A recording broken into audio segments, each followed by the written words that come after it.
uprostred Jan z Breha.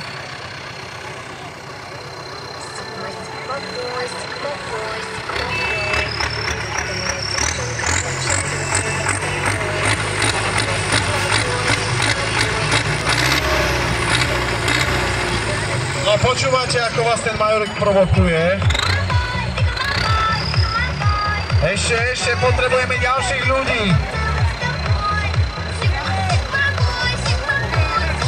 Pozrite sa, dospeli sme do bodu, keď DJ musí ísť sa preťahovať s traktorom, lebo proste si ho nechali do takéhoto bodu.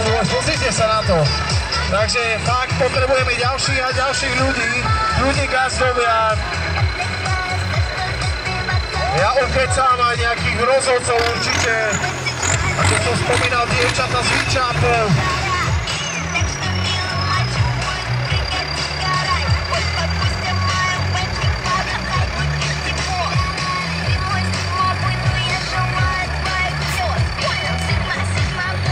Takže potrebujeme ešte aspoň 15-20 ľudí.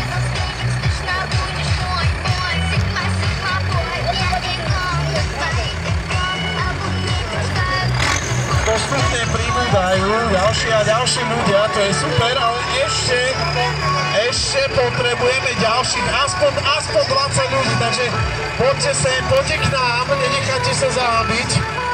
Určite nechcete to, aby vám váš hlavný senátor doma hovoril, že on dokáže traktor začal, čo vy ste boli vo Výčape.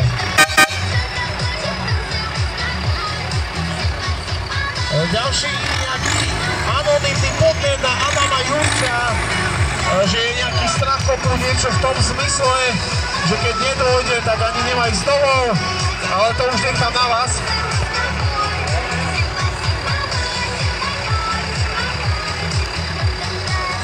Pozrite sa tam. No ešte jeden ešte poďte, aspoň traja. Ďalší človek, výborne.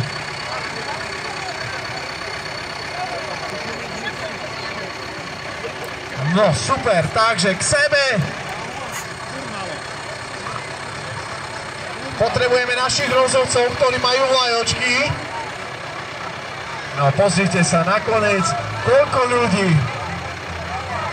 Takže, máme tu nejakého rozhodcu, počkať. Potrebujeme tu rozhodcu. Dobre, tak nepotrebujeme, ale poriadne zaberte teraz. Ešte. Dobre. To nie je koniec, to je začiatok, my potrebujeme ďalších ľudí, takže ešte aspoň 10. Keď každý zavolá svojho kamaráta, rodiča, tak určite naberieme ďalších ľudí. Takže ešte potrebujeme ďalších ľudí. Už sme ho skoro mali.